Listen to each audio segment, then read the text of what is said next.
USC poaches a general manager from its greatest rival.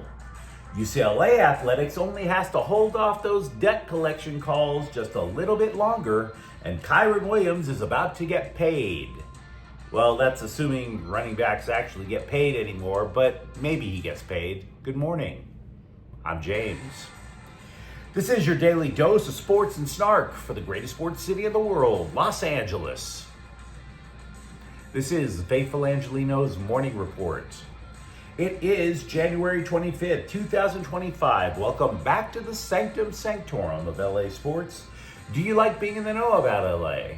Well, if you do, clickety-clack the like button. Clickety-clack the subscribe button. There's a notification bell. Hit that. It'll let you know when the new drops. Sharing is caring. Let people know we exist. And by all means, comment. Now, before we go through the news and notes, a quick look at the scoreboard. UCLA 65, Washington 60. They've got a little bit of momentum going into the rivalry game against USC. Andy Mara and Sky Clark each scored 12 points for the Bruins. Meanwhile, today, the Lakers are at Golden State at 5:30. Jared Vanderbilt scheduled to play for the first time in almost an entire year for the Lakers. Milwaukee is at the Clippers at 7:30. The Kings are at Columbus at 4. Head coach Jim Hiller said he's optimistic that Drew Doughty, who has not played all year due to a broken ankle, will at some point play on this 5-game road trip. We just don't know when. So what do you say we get to the news? USC has poached Chad Bowden from their blood rival Notre Dame to serve as general manager. And in the era of NIL, this could be finally the game changer that the Trojans most desperately need, because the players, they get all excited, a lot of pretty girls, a lot of sunshine out in California. You get off the plane and you're like, hey, I want more money.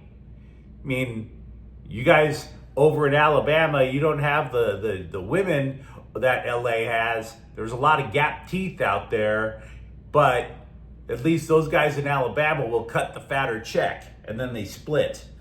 So this guy could be the dude. Bowden, who is the son of a former Major League Baseball general manager, followed Marcus Freeman to Notre Dame as a recruiting staffer. Freeman was not originally hired as a head coach. He was hired to be their defensive coordinator. And then he was promoted to Irish general manager pretty much right along as Freeman ascended that corporate ladder over at Notre Dame. Not only did Bowden secure the talent needed to get the Irish to the national title game, he was also named Player Personnel Director of the Year. Now, that is not some scribe thing where it's like, oh, I don't know, vote for the guys that got to the title game. No. Bowden got credit from his peers. So apparently there's a lot of people who believe this guy can do the job. Now, normally when you hear politicians say, oh, we need to reimagine something, your eyes just start rolling and never stop rolling because you know nothing good is coming. But Bowden did in fact reimagine Notre Dame's recruiting. They boosted focus in the transfer portal, and apparently the guy is quite the schmoozer, not just with high school prospects, but with major donors. Major donors. And of course, if there's one thing we know about USC, there's a lot of old money around that campus. You might even say Bowden is shameless in his desire to promote whatever school he worked for. The Athletic said that the guy actually dressed as a leprechaun and was once ejected from the South Bend airport because he welcomed recruits by blasting a boombox like he was John Cusack and Say Anything. Now, I am going to be honest with you, and I'm going to admit I didn't realize cosplaying was a thing in high school recruiting. You know, at some point you have to admit you're a grown-ass man. Maybe it would be best for the guy to drop like a $20 bill for those dudes dressed in those smelly costumes on Hollywood Boulevard and let them have a whack at it. But whatever gets the Trojans to that next level, the better. Either way, USC knew they had to get an upgrade over Dave Emmerich. Nobody thinks Dave Emmerich is a bad guy. The guess from where I'm sitting is the job was just too big. Emmerich did have his successes. It just wasn't necessarily an NIL. He reportedly helped Lincoln Riley build a top-flight defensive coaching staff. So does he really deserve to hit the bricks over that? USC didn't think so. They basically created another job to have him hang around. The problem appeared for the Trojans to always be NIL. So, Bowden will basically make about $1 million a year, and he is welcome to Heritage Hall. Meanwhile, USC also had other news that sort of involved football. They have lost Professor Pete Carroll back to the NFL. No more will Carroll be there insisting on thesis papers, mulling international macroeconomics or PowerPoint presentations on nuclear energy in the geopolitical sphere. Nope. Carroll is moving away from the highfalutin world of academia to coach football. He was hired by the Las Vegas Raiders. Now, this move actually impacts 2 local teams. Obviously, it's going to impact the school he left behind, USC, and the Chargers. Now, let's be honest with ourselves. The Raiders were also once a Los Angeles team, and I know that there are viewers who care, so we'll talk a little bit about that perspective as well. But it mostly impacts USC. Why? Because it's going to add at least the perception of job security for Lincoln Riley. Now, understand, I don't believe Lincoln Riley's in any real danger of losing his job. But when you have, arguably, the program's 3rd most successful coach, John McKay, John Robinson, Pete Carroll. Carroll's presence alone brings about this Game of Thrones palace intrigue, right?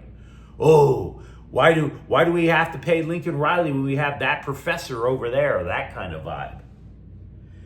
Meanwhile, if you're a Chargers fan, this should be a little bit concerning. Not too much, but a little. I mean, you could clown Pete Carroll for now being the oldest coach in the NFL, but that didn't stop Dick Vermeil from hoisting the Lombardi Trophy when he coached the St. Louis Rams. But it's a moderate concern. Why? Well, who was the guy who pierced Carroll's aura of invincibility over at SC? It was the Stanford Cardinal, coached by, wait for it, Jim Harbaugh. So, what I'm trying to say is, if you're a Raider fan, this is something to celebrate, but the brain power over in the AFC West now is crazy good. The only coach out of the coaches in that division, the only one not to win a Super Bowl is Jim Harbaugh. And yet Harbaugh still got a team to a Super Bowl, and he won a national title in college. The brain power is crazy good. Now, if you're a Raider fan, I took a few shots trying to read about master plans that the Raiders should have with Carroll, and all of the scribes are absolutely wrong. They are all wrong. Let's not get it twisted. The Raiders played decent defense last year. They were okay. Pete Carroll is going to kick the defense up a notch. Meanwhile, all the scribes are like, oh my God, they need receivers, they need it. They're not going to go overboard on receivers, guys. Maybe Carroll will sit there and say, my contract is only for 3 years, so I need to either draft or sign a quarterback pronto. That's a possibility. But let's not kid ourselves and think all of a sudden these guys are just going to be lighting up the sky with bombs to an elite core of receivers. Carroll has always been a stop the opponent first guy. As longtime viewers know, I currently fly to work in Portland on a weekly basis. I fly everywhere for work, but lately it's been Portland. And every night when my assignment is finished, I walk to the hotel, and my walk takes me past the Under Armour corporate headquarters. And I look at that dilapidated piece of crap building which totally should be condemned, surrounded by your finest Oregon transients. And I think to myself, what made UCLA think this group was ever going to honor the financial commitment they made to UCLA's athletic department? What made you guys think that? For real, Nike is in the next town over and their building takes up the town in its entirety. Under Armour's corporate headquarters looks like Section 8 housing with a paint job. And you thought that group was going to honor a $60+ million commitment to UCLA athletics. Now, I bring this up because the university just extended another $30 million. $30 million.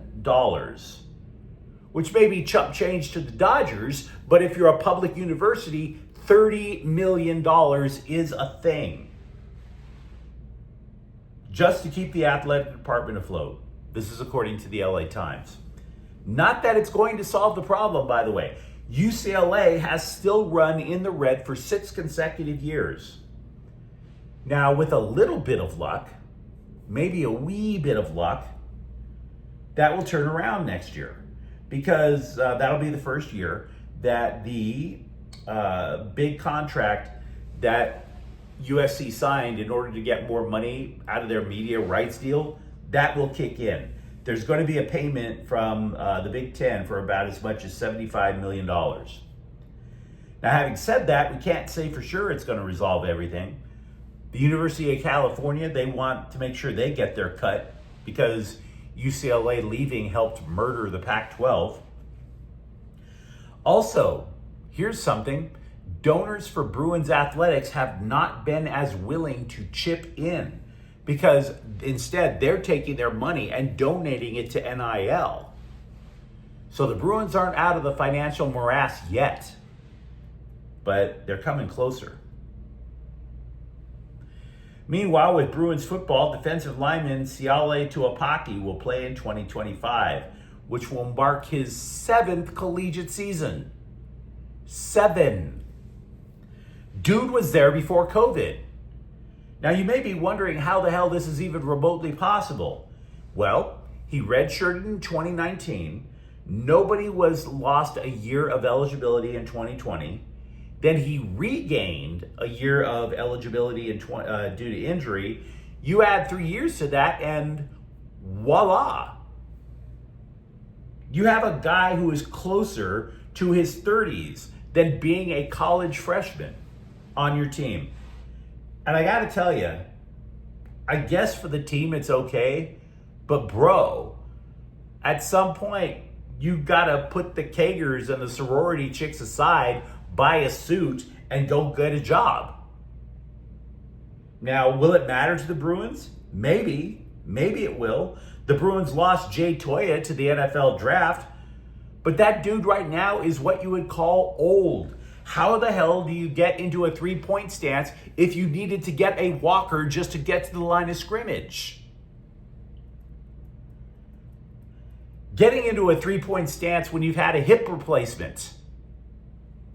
Yes, I'm saying that guy is old.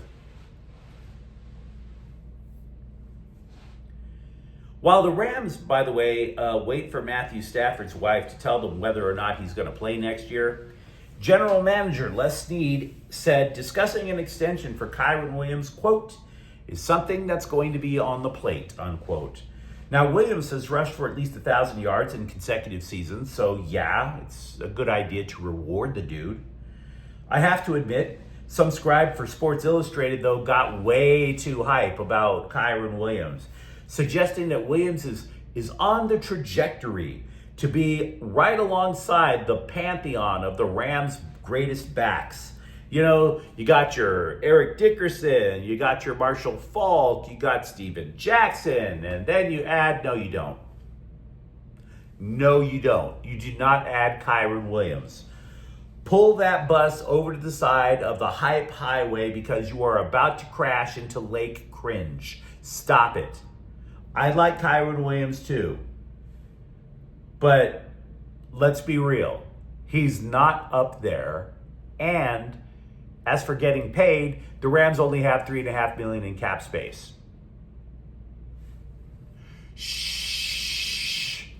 Just stop. I mean, look, lately running backs have been complaining about being at the booty end of the salary stick, right? But let's not act like Kyren Williams is going to break the bank. I know there are millions of guys out there, who think that we're all going to be dining from the finest caviar now that Joe Biden has been sent off to the old folks home. But let's be real. On the grand scale of paychecks, running backs are right there with, dry cleaners and nail salon chicks.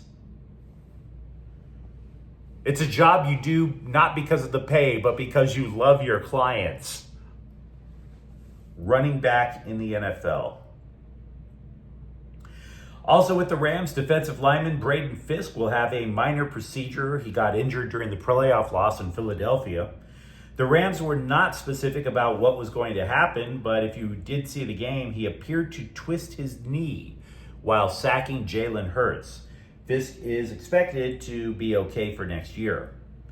Jacksonville has hired former Rams offensive coordinator Liam Cohen as head coach. Now, Cohen, to be clear, didn't go directly from LA to Jacksonville, which would be a hell of a downgrade. No, Cohen decided to downgrade himself in other ways. First, he spent 1 year calling plays in LA, which was a disaster, so he skedaddled back to Kentucky, of all places, and then returned to the NFL to be a coordinator with Tampon Bay.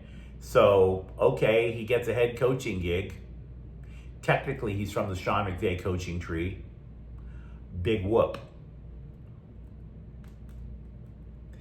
Game 1 World Series starter Jack Flaherty took to social media wondering if Major League Baseball had completely forgotten about him. He's a free agent now. And I might add that his rationalizations mirror the belief that it's not the Dodgers ruining baseball, but other teams not giving a damn. That's what's ruining baseball. Quote, "You have a certain number of teams that want to win. They look at their rosters and they're not happy with it. I think teams just want to get into the playoffs. It's not World Series or bust, but hope we get to the playoffs and see what happens," unquote. In other words, the reason that he's still loitering around out there is all these owners and front offices are trying to see if they can wait out the players. The price goes down in negotiations and then the players panic buy instead of the teams, because the teams don't give a bleep if they get to the playoffs. Take note, Slime Diego. Flaherty said he understands that the Dodgers now are not likely to bring him back. Quote, "I can do the numbers, do the math, it doesn't bother me," unquote. Which, by the way, very mature way of looking at it. Totally appreciate the guy. And to be honest, he did start game 1, but he did kind of flame in game 5. The rapid rebuild of LAFC's midfield appears to have been completed in less than a week with the addition of Yaboa, which is a very fun name to say, I got to admit. I'm a Galaxy supporter. I prefer hoisting up the cup. I get that. But it is a lot of fun to say Yaboa. You can put that up to the music of Mambo number 5, I would imagine. A little Yaboa in my, that it works. Now, the dude played for Columbus over the last 3 years. He was originally, during this offseason, scooped up by expansion side San Diego, and LAFC freed the poor guy from being in San Diego. They traded for him. The black and gold like him because he's versatile. He can play either midfield or the back line. So, LAFC in less than a week went from Timothy Tillman and a whole lot of nothing. Then they added Yaboa, Mark Delgado from, again, your 6-time MLS Cup champion Galaxy, and Igor Jesus, a Brazilian. So, yeah, it's taking shape. But you let me know what you think in the comments thread. Talk to me, for example, about USC adding a GM, or for that matter, UCLA still in debt and still holding out the tin cup for change. And if you enjoyed the content, don't forget to subscribe to Faithful Angelenos. We're talking LA sports every single day here. Thank you for watching. I'm James. We'll be back tomorrow. Faithful Angelenos is a Kian Cortel Queso production. Take care.